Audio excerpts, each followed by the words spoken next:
Hey guys, in this video I'll show you how to fix the RGB lighting SteelSeries Apex Pro Mini. I've seen a lot of people on Reddit having this issue. It was actually very easy.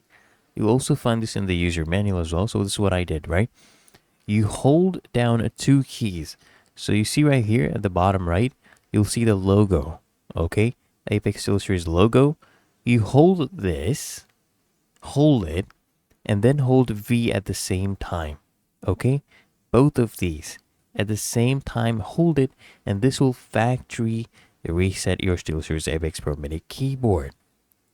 So that should fix your issue. If it does not fix your issue, the second step would be to go ahead and troubleshoot the software settings for your keyboard. Okay, but usually, okay, a lot of people when they do this, hold the logo plus V at the same time to factory reset. It works. Don't worry, it will work. Anyways, smash that like button and subscribe to find your solution.